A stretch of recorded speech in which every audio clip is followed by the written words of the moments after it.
Fala galera, tudo bom? Tudo bem comigo, graças a Deus. Eu queria compartilhar algo com vocês que Deus tem falado profundamente comigo a respeito de caráter, a respeito de ser uma pessoa íntegra. Olhando para a história de Paulo, para a história de Davi, para a história de Josias, foi três caras que me impressionaram a respeito de caráter. Primeiro, Davi. Davi, o rei, aquele cara que era um homem segundo o coração de Deus, mas era um cara que errou. Um cara que teve seus vacilos, teve seus problemas, mas a todo momento ele dobrava o joelho e dizia: Deus, muda o meu coração, sonda o meu coração, tira tudo aquilo que não é teu. Um homem que tinha a certeza de que precisava mudar e ser transformado.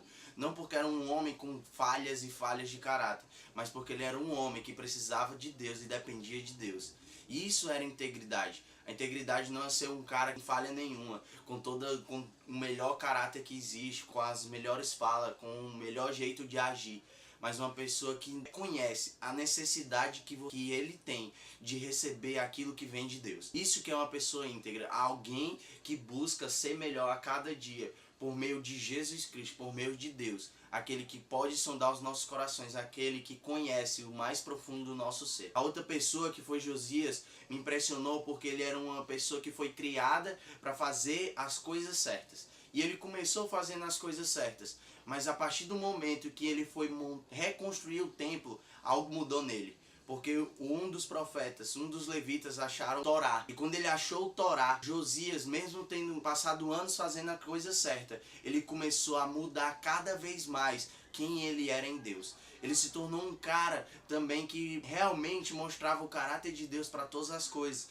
Ele restituiu a Páscoa, ele restituiu os antigos costumes que Deus tinha mandado para Moisés. Quando eu olho para Josias, eu vejo um cara com integridade. Um cara que antes de conhecer realmente quem era Deus, ele agia conforme a vontade de Deus. Mas a partir do momento em que ele reconheceu quem era Deus, ele foi transformado mediante a fé que ele criou, mediante a certeza de que ele estava seguindo agora sim as coisas certas que Deus tinha dado para o povo dele.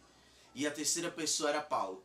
Paulo me impressiona porque no final da sua vida ele falou coisas incríveis. Primeiro, ele falou que já não sou eu mais quem vivo, mas Cristo vive em mim. Por quê? Porque agora ele não tomava mais atitudes pelas vontades dele, não tomava mais atitudes pelo que ele pensava ou porque ele decidia fazer, mas agora porque Cristo vivia nele, agora ele agia da forma que Cristo estava vivendo. E aí não era mais ele que tomava uma decisão, mas era aquele que habitava dentro dele, que era Jesus Cristo. A outra coisa que me impressiona nele é a questão dele dizer que tudo ele considerou esterco, tudo ele considerou como perda, porque ele reconheceu, por causa que ele estava perto de Jesus Cristo. Ou seja, tudo que nós temos, todas as nossas oportunidades, todas as coisas que vêm na nossa vida, nos passa a ser como esterco, como algo que não tem valor, por causa da sublimidade de andar perto de Jesus Cristo. E isso me leva a lembrar da última coisa de Paulo, que ele falou: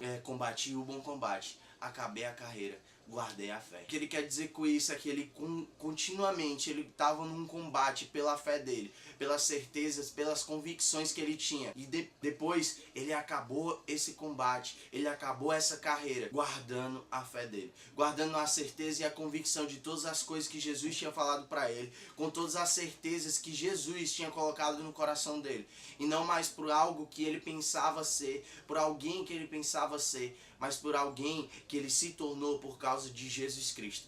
E isso que é integridade, alguém parar de existir, alguém parar de tomar decisões, mas viver pela vontade, pela decisão de Jesus Cristo na vida dele. Então, a partir desse momento, eu convido a você, assim como eu, a orar a respeito disso, a orar a respeito de integridade, a orar a respeito de caráter. Porque uma coisa que grandes exemplos da nossa nação fala é Jesus, ele passou 30 anos sendo um homem de caráter e apenas 3 anos sendo um homem que viveu o ministério. Então que possamos viver esse tempo antes de ser mostrado para alguém, antes de aparecer para o mundo, uma pessoa de caráter na nossa família, na nossa casa, ao redor dos nossos amigos.